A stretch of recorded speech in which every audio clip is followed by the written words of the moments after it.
अस्सलाम वालेकुम, welcome to learner academy and I am Hira Aslam. आज हमारा लेक्चर नंबर 40 है और हमारा टॉपिक है लर्निंग। लर्निंग का अगर हम ले पर्सन का या एक जो बहुत कॉमन कॉन्सेप्ट देखें तो हमें लगता है कि जो स्कूल में जाके हम सीखते हैं दैट्स लर्निंग। ठीक है, हमारा स्कूल ख़त्म तो हमारी लर्निंग ख़त्म। लेकिन लर्निंग हम सिर्फ स्कूल में तो चीज़ें नहीं सीखते ना, हम सारी ज़िंदगी कुछ ना कुछ नया सीख रहे होते हैं, कुछ नए कॉन्सेप्ट सीख रहे होते हैं, कुछ नई न्यू, जैसे कोई हर एरा में कोई ना कोई न्यू टेक्नोलॉजी आई भी होती है, हम उनके बारे में सीख रहे होते हैं, या पुरानी टेक्नोलॉजी अपडेट हो रही होती है, पुराना नॉलेज अपडेट हो रहा होता है, तो हम कॉन्टीन्यूसली लर्न कर रहे होते हैं। तो learning is the thing that occurs all of the time. ठीक है, ये कॉन्टीन्यूस प्रोसेस है और इसीलिए अगर इसकी एक जनरली एक्सेप्टेड हम डेफिनेशन देखें तो वो यही कहती है कि permanent change in behaviour that occurs as a result of experience. Obviously हम एक्सपीरियंस किसी चीज़ को करते हैं तो ही तो लर्न करते हैं। ठीक है, ये जो हमारा चेंज होता है ना बिहेवियर में, ये इंडिकेट करता है कि लर्निंग हुई है, हमने कोई न्यू चीज़ लर्न की है। हम ऑब्वियसली किसी को चीज़ें लर्न करते हुए देख तो नहीं सकते, बहुत सारी चीज़ें ऐसी होती हैं कि हम ऑब्ज़र्व करके लर्न कर रहे होते हैं।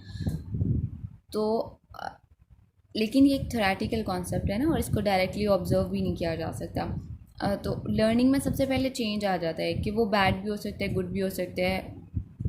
ठीक है, उसके बाद फिर वो अनफेवरेबल बिहेवियर्स भी हम लोग लर्न कर सकते हैं, फेवरेबल बिहेवियर्स भी लर्न कर सकते हैं। कुछ चेंजेस टेम्पररी भी हो सकती हैं।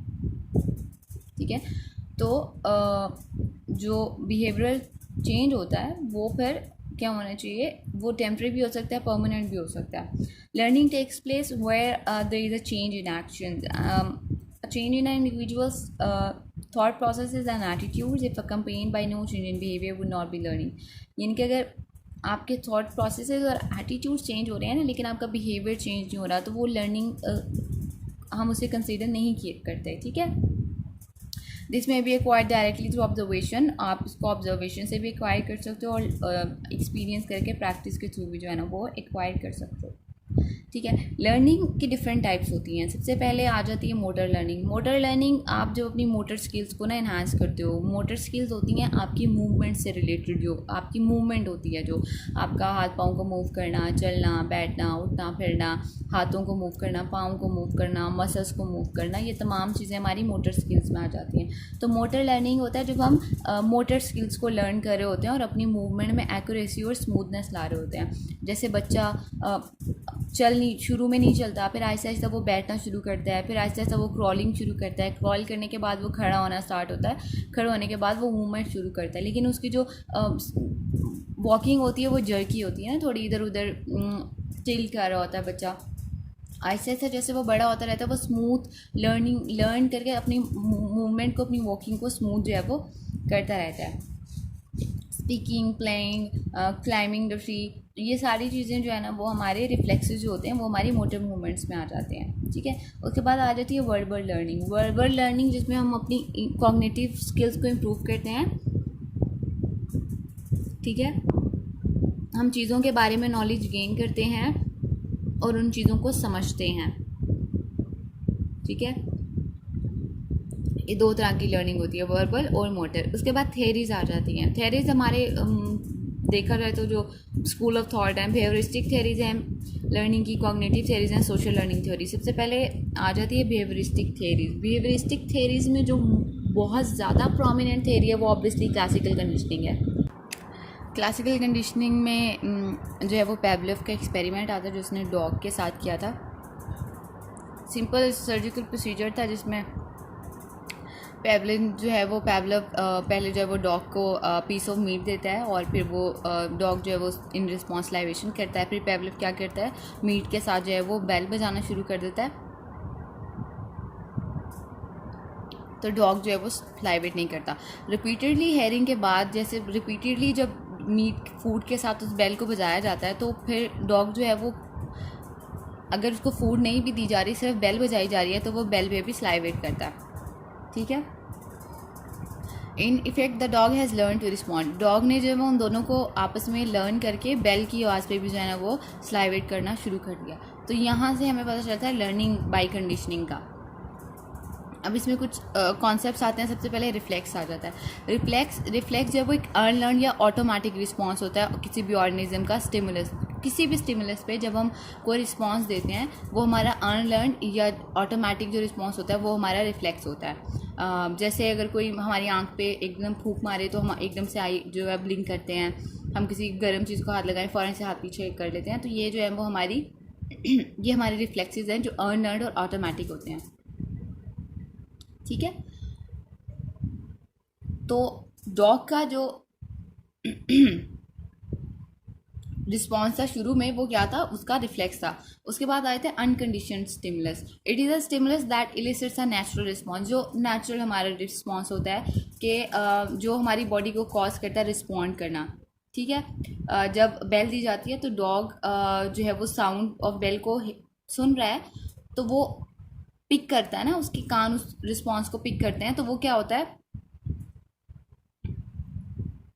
वो उसका रिस्पॉन्स है। The dog response to an unconditioned stimulus, the dog has not learn, यानी कि अभी वो सिर्फ बेल को सुन रहा है, जो उसने सुना है तो वो जो है उसका अनकंडीशन जो है वो स्टिमुलस है, जो बेल है। ठीक है, बेल की जो आवाज़ है ना वो अनकंडीशन स्टिमुलस है। उसके बाद अनकंडीशन रिस्पॉन्स आता है। ये नेचुरल रिस्पॉन्स होता है अनकंडीशन स्टिमुलस पे। जब डॉग को खाना दिया गया तो वो फ़ौरन से स्लाइवेट करना शुरू कर देता है। ठीक है, यहाँ पे जो स्लाइवेट करना है वो अनकंडीशन रिस्पॉन्स होगा। उसके बाद आ गया कंडीशन स्टिमुलस। पैवलोव ने क्या किया था, न्यूट्रल स्टिमुलस को अनकंडीशन स्टिमुलस के साथ जो है ना वो लगा दिया था। न्यूट्रल स्टिमुलस को अनकंडीशन स्टिमुलस के साथ जो है वो लगा दिया था, यानी कि फूड और बैल को ना। ठीक है, लेकिन फिर कंडीशन स्टिमुलस आ गया कि जब उसको खाना दिया जाता था साथ में बेल बजाई जाती थी। यहाँ पे कंडीशनिंग कर दी स्टिमुलस की आपस में। ठीक है, तो वो जो बेल विद फूड जो है वो कंडीशन स्टिमुलस हो गया। फिर कंडीशन रिस्पॉन्स क्या होगा कि जब रिपीटेडली खाने के साथ उसको फूड प्रेजेंट की गई तो फिर वो खाने की बजाय बेल पे जो है ना वो स्लाइवेट करना शुरू हो गया था। तो ये क्या हो गया था, उसका कंडीशन रिस्पॉन्स हो गया था डॉग का। अगर हम बेसिक एलिमेंट्स पे देखें तो फिर पैवलोव ने ये आइडिया दिया था कि किस तरह से एनिमल्स और ह्यूमन बींग्स ना चीज़ों को लर्न करते हैं। जब हम किसी भी अनकंडीशन स्टिमुलस को और कंडीशन स्टिमुलस को ना रिपीटेडली प्रेजेंट करते हैं ना टुगेदर, इकट्ठा करके, तो वो फिर अनकंडीशन रिस्पॉन्स आ जाता है। लेकिन लेटर जब रिपीटेडली प्रेजेंट किया जाता है तो जो कंडीशन स्टिमुलस होता है ना वो भी सेम रिस्पॉन्स को जो है वो इवोक कर देता है। जब बेल बजाई जा रही थी और खाना दिया जा रहा था तो डॉग स्लाइवेशन कर रहा था, लेकिन रिपीटेडली जब दोनों चीज़ों को दिया गया तो फिर जो सिर्फ बेल थी वो भी स्लाइवेशन जो है वो कॉज कर रही थी। तो डॉग ने जो है वो लर्न कर लिया था कि फूड की बजाय रिंगिंग बेल, यानी कि बेल बज रही थी तो उसे लगता था खाना आएगा तो वो फौरन से स्लाइवेट करना शुरू कर देता। इस तरह से पैवलोव ने जो है एक्सपेरिमेंट के थ्रू जो है वो लर्निंग के बारे में बताया था। ठीक है, इस लर्निंग की बेस पे जो है ना वो फॉर्मुलेट किए थे उसने कुछ प्रिंसिपल ऑफ लर्निंग। उसमें आ जाता है acquisition, extension, spontaneous recovery, generalisation और डिस्क्रिमिनेशन। सबसे पहले एक्विजिशन आ जाता है। एक्विजिशन चीज़ों को एक्वायर करना, लर्न करना। Learning in human animal take place when the paired stimuli result in a response from the organism and response is reinforced. जब डॉग को खाना दिया जा रहा है और उसके साथ बेल बजाई जा रही है एट द सेम टाइम, तो उसने लर्न कर लिया है सर्टन रिस्पॉन्सेज। ठीक है, जब हमें कोई स्टिमुलाई प्रेजेंट किया जाता है और उस पर हम रिस्पॉन्स करते हैं और उस रिस्पॉन्स को रीइंफोर्स किया जाता है तो हम क्या करते हैं, उस रिस्पॉन्स को एक्वायर कर लेते हैं, लर्न कर लेते हैं और फिर रिपीटेडली उसको जो है वो एग्जिबिट करते हैं। उसके बाद एक्सटिंक्शन आ जाती है। एक्सटिंक्शन होती है जहाँ पे कंडीशन रिस्पॉन्स को जब रीइंफोर्स नहीं किया जाता वो डिसअपेयर हो जाता है। ठीक है, जब डॉग को जो है वो फूड दी जा रही है रिंगिंग ऑफ बेल के साथ, तो वो फिर आप क्या करें, बाद में क्या करें, आप बेल तो बजाएं लेकिन उसके साथ खाना ना दें, तो आहिस्ता आहिस्ता जो स्लाइवेशन होगी ना डॉग की वो ख़त्म हो जाएगी। तो यहाँ पे क्या हुआ, कंडीशन रिस्पॉन्स को एक्सटिंक्ट हो गया, एक्सटिंक्शन हो गया कंडीशन रिस्पॉन्स की। उसके बाद स्पॉन्टेनियस रिकवरी आ गया। स्पॉन्टेनियस रिकवरी में है कि वो जो कंडीशन रिस्पॉन्स डिसअपेयर हो गया था वो दोबारा से भी जो है वो आ जाता है। ठीक है, यानी कि आप पहले एक्सटिंक्ट किया आपने, वो रिस्पॉन्स, लेकिन अगर दोबारा बेल के साथ खाना भी जो है ना वो प्रेजेंट करना शुरू कर दें तो डॉग जो है वो स्पॉन्टेनियसली रिकवर कर लेगा अपने रिस्पॉन्स को और दोबारा से उस रिस्पॉन्स को जो है वो एग्जिबिट करना शुरू कर देगा। उसके बाद जनरलाइजेशन आ जाती है। जब सिमिलर स्टिमुलाई कंडीशन रिस्पॉन्स को वो करते हैं ना तो ये होता है जनरलाइजेशन,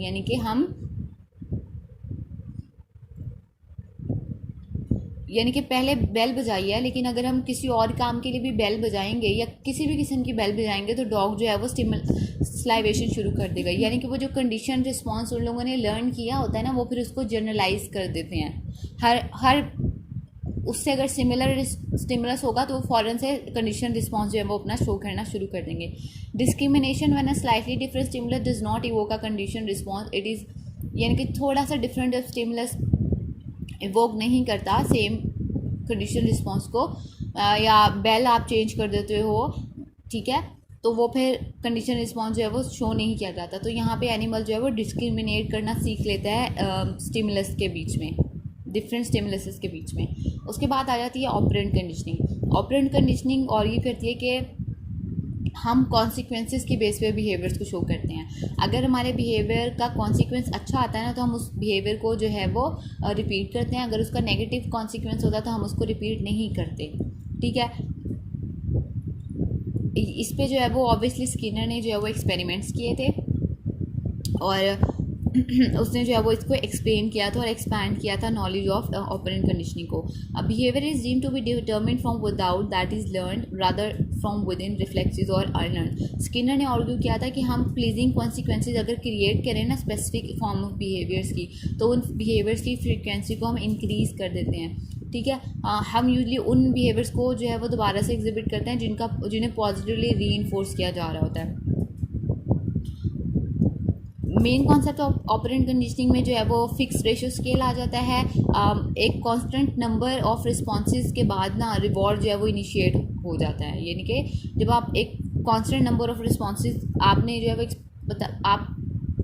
अगर आपने एक डिज़ायर्ड बिहेवियर किसी पर्सन में लेके आना है तो आप एक फ्रीक्वेंसी या कांस्टेंट नंबर जो है वो फिक्स कर लेते हो। यानी कि 5 टाइम्स जो है वो बच्चे ने या एनिमल ने या ह्यूमन ने ये बिहेवियर शो करना है। अगर वो 5 टाइम्स वो बिहेवियर शो करेगा तो आप जो है वो रिवॉर्ड स्टार्ट कर दोगे। वेरिएबल रेशो स्केड्यूल के वो जो रिवॉर्ड वेरीज करता है relative to behaviour of the individual, ठीक है। आप रीइंफोर्स करते हो लेकिन वेरिएबल रेशियो स्केल पे, कोई फिक्स रेशियो स्केल नहीं होता। Fix interval schedule when rewards are spaced at uniform intervals, यानी कि फॉर एग्जांपल बच्चों को बुक रीडिंग सिखानी है की आदत डालनी है, आप क्या करोगे, बच्चा बुक रीड कर रहा है, आप कहोगे जी 1 चैप्टर के बाद रिवॉर्ड मिलेगा, 2 चैप्टर्स के बाद, इस तरह आप इंटरवल बना लोगे, ठीक है। लेकिन वेरिएबल इंटरवल स्केल आप किसी भी वक्त जो है ना वो रीइंफोर्स कर सकते हो अनप्रिडिक्टेबली। उसके बाद कॉग्निटिव थियरीज आ जाती हैं। कॉग्निटिव थियरीज इज्यूम करते हैं कि लोग कॉन्शियस होते हैं, एक्टिव पार्टिसिपेंट्स होते हैं वो, ठीक है, इसी वजह से वो लोग लर्न करते हैं। कॉग्निटिव व्यू ये भी रखता है कि लोग अपने एक्सपीरियंसेस से जो है ना वो ड्रॉ करते हैं चीज़ों को, फिर उनको यूज़ करते हैं उस नॉलेज को लर्निंग के लिए अपने प्रेजेंट बिहेवियर पे। यानी कि वो पास्ट नॉलेज को प्रेजेंट बिहेवियर्स को लर्न करने के लिए भी जो है ना वो यूज़ करते हैं। और cognitive theories are usually attributed to Tolman and Kohler. Kohler ने मंकीज़ को देखा था कि वो अटैच करते हैं स्टिक्स को टुगेदर और फिर वो अब दूर मौजूद चीज़ों को जो है ना वो अपने पास ले आते हैं जो कि they thought was a food, ठीक है। यानी कि उन्होंने अपने प्रीवियस एक्सपीरियंसेस को यूज़ किया अपनी पास्ट सिचुएशंस में और उनकी बेस पे चीज़ों को लर्न करके जो है ना वो एक्सपीरियंसेस एग्जिबिट किए थे। और जो कॉलर है वो रिजेक्ट करता है ट्रायल एंड एरर को as a method of learning को। कॉलर ने ये भी पॉस्टिट्यूट किया था कि जो आइसोमॉर्फिज्म होता है ना, जिसका मतलब है कि there is a kind of a mental map, हमारे ब्रेन में एक मेंटल मैप होता है ऑब्जेक्ट्स का, एनवायरनमेंट का, और ये मेंटल मैप हमें हेल्प करता है चीज़ों को लर्न करने में। इसका मतलब है कि हमारा किसी भी इंडिविजुअल का जो माइंड होता है ना वो हमेशा उसके अंदर एक मैप होता है जिसकी बेस पे जो है ना वो एक्सप्लेनेशन देता है अपने अराउंड जो मौजूद चीज़ें होती हैं और उसके इर्द गिर्द जो वर्ल्ड का परसेप्शन होता है वो उसी की बेस पे होता है। सोशल लर्निंग थियरी आ जाती है। Individuals can also learn by observing what happens to other people, यानी कि हम दूसरों को देख के, दूसरों को ऑब्जर्व करके चीज़ों को जो है ना वो लर्न कर लेते हैं rather than directly experiencing them, ठीक है। मॉडल करते हैं, हम मॉडलिंग के थ्रू लर्न करते हैं। वो हमारे मॉडल पेरेंट्स भी हो सकते हैं, टीचर्स, पीयर्स, पिक्चर्स भी हो सकती हैं, टेलीविज़न परफॉर्मेंसेस, बॉस, कोई भी हो सकता है। सोशल लर्निंग थ्योरी जो है वो एक एक्सटेंशन है ऑपरेंट कंडीशनिंग की, और इसमें भी यही ज्यूम किया जाता है कि फंक्शन जो है ना वो behaviour is a function of consequences, और ये एक्नॉलेज करती है ऑब्जर्वेशनल लर्निंग की और इम्पॉर्टेंस देती है परसेप्शन इन लर्निंग को। People respond to how they perceive and define consequences, not to the objective consequences themselves। यानी कि वो खुद जिस तरह से consequences को perceive करते हैं उसके अकॉर्डिंग जो है ना वो रिस्पॉन्स करते हैं। The influence of model is central to the social learning viewpoint. यहाँ पे मॉडल बहुत ज़्यादा इंपॉर्टेंट है। हम उस मॉडल को देख के जो है वो चीज़ों को लर्न कर रहे होते हैं। फॉर एग्जाम्पल हमारे कोई हम किसी एक सेलिब्रिटी को अपना मॉडल बनाते हैं, उनकी तरह लगना, उनकी तरह दिखना, बात करना, चलना फिरना। यूजली पेरेंट्स जो हैं वो बच्चों के फर्स्ट मॉडल होते हैं, वो उनसे चीज़ों को लर्न करते हैं, जैसे वो उठते बैठते हैं, बात करते हैं, किस तरह से लोगों से डील कर रहे हैं, उनके सोशल इंटरेक्शन किस किस्म के हैं, उनके आपस में रिलेशनशिप, ये तमाम चीज़ें जो है ना वो बच्चे मॉडलिंग के थ्रू सीख रहे होते हैं। अब इसमें अगर हम देखें तो कुछ कॉन्सेप्ट जो आते हैं वो अटेंशन प्रोसेस आ जाता है। People only learn from a model when they recognise and pay attention to its critical features. ठीक है, कि मॉडल्स अट्रैक्टिव हों, रिपीटेडली अवेलेबल हो, इंपॉर्टेंट होने चाहिए हमारे लिए, उनको देख के हम ज़्यादा जो है ना वो सीखते हैं। इसलिए पेरेंट्स जो है ना वो बच्चों के फर्स्ट मॉडल होते हैं। रिटेंशन प्रोसेस वो जो इन्फ्लुएंस होता है ना वो डिपेंड करता है कि how well the individual remembers the model action. अगर वो उनके सामने रिपीटेडली प्रेजेंट किया जाए मॉडल का एक्शन, तब वो जो है ना वो ज़्यादा फास्टली उसको लर्न कर लेते हैं। मोटर रिप्रोडक्शन प्रोसेस, इंडिविजुअल जैसे ही कोई न्यू बिहेवियर देखता है अपने मॉडल में, तो वो फिर वॉचिंग जो है ना कन्वर्ट होनी चाहिए डूइंग में। यानी कि सिर्फ आपने देखना नहीं है, आपने बल्कि उस बिहेवियर को परफॉर्म भी करना है। रीइंफोर्समेंट प्रोसेसेस, ऑब्वियसली अगर जो है वो मॉडल बिहेवियर रीइंफोर्स होगा, उसके पॉजिटिव इंसेंटिव्स और रिवॉर्ड्स होंगे या पॉजिटिव कॉन्सिक्वेंसेज होंगे, तो उसके लिए वो ज़्यादा प्रॉबली जो है वो रिपीट किया जाएगा। अगर हम कॉमन प्रिंसिपल्स देखें लर्निंग थियरीज़ के, तो उसमें आ जाता है कि लर्निंग थियरी में पनिशमेंट को एक स्टिमुलस है जो डिक्रीज़ कर देता है, कि इस बिहेवियर को जो है वो कम एग्जिबिट किया जाएगा, और रिवॉर्ड जो है वो इंक्रीज़ करता है probability of a response. Punishment को हम अनप्लेजेंट या एवर्सिव कॉन्सिक्वेंसेस के तौर पे जो है ना वो डिफ़ाइन कर सकते हैं, जो कि किसी भी बिहेवियर का रिजल्ट होते हैं, और ये डिक्रीज़ कर देती है फ्रिक्वेंसी ऑफ अनडिज़ायरेबल बिहेवियर को। एक तो पनिशमेंट की इफेक्टिव होने के लिए ज़रूरी है वो इमीडिएट होना चाहिए, फ़ौरन दें आप। ठीक है, कंसिस्टेंट होनी चाहिए, ये नहीं कि आपने एक बार दे दिया दोबारा आपने पूछा ही नहीं। इम्पर्सनल होनी चाहिए, पर्सनल एट्रीब्यूट्स पे नहीं फोकस करना चाहिए उसको। ठीक है, आप उसकी परफॉर्मेंस डेविएशंस पे फोकस करें। रिवॉर्ड और रीइंफोर्सेस, कोई भी पॉजिटिव चीज़ जब आप ऐड अप कर देते हो, ठीक है, किसी भी जो, और इसकी वजह से जो है ना वो फ्रीक्वेंसी डिज़ायर बिहेवियर की इंक्रीज़ होती है। प्राइमरी रीइंफोर्सेस होते हैं कि आप उनकी प्राइमरी नीड्स को जो है वो सेटिस्फाई करो, जिसमें हंगर सिक्योरिटी आती है। सेकेंडरी इन्फोर्सेस में आप सेकेंडरी नीड्स की सेटिस्फेक्शन आ जाती है, या कि नीड ऑफ रिकग्निशन, अप्रेजल। ठीक है, रीइंफोर्सेस ऑर्गेनाइजेशन में कौन कौन से हो सकते हैं? ठीक है, ऑर्गेनाइजेशन में रीइंफोर्सेस मॉनेटरी रीइंफोर्सेस हो सकते हैं। आप उनको जो है ना वो मॉनेटरी बेनिफिट्स दें, आप उनको पे, आप उनकी सैलरी जो है वो इंक्रीज़ कर दें। ठीक है, आप उनको बोनस दें, मॉनेटरी रिवॉर्ड्स दें कि ठीक है, आप जो है ना वो फिर उनको सैलरी दे दें, उनको बोनसेस दें, उनको जो है वो पेड जो है वो आप उनको वो दे सकते हैं, ट्रिप्स दे सकते हैं, किसी भी किस्म के जो है ना वो रिवॉर्ड्स हो सकते हैं। और ये भी देखा जाता है कि जो मॉनेटरी रिवॉर्ड्स अगर आप कॉन्टीन्यूसली देते हैं ना, तो वो परफॉर्मेंस को रेज नहीं करते, बल्कि एम्प्लॉय फिर उस रिवॉर्ड के लिए ही अर्न करना शुरू कर देते हैं, rather than focusing on their performance.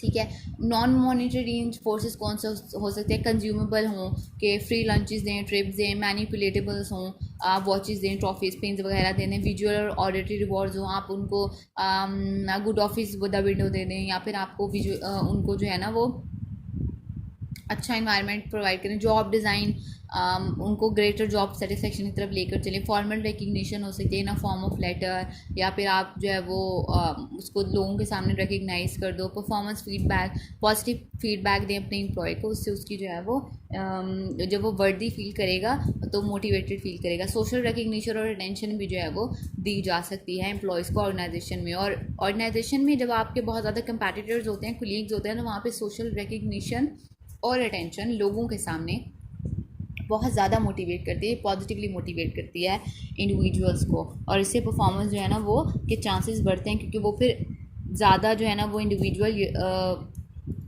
करने की कोशिश करता है। यहाँ पे हमारा लर्निंग का चैप्टर कंप्लीट हो गया। नेक्स्ट हम इंशाल्लाह नेक्स्ट क्लास में जो है पढ़ेंगे। अस्सलाम वालेकुम।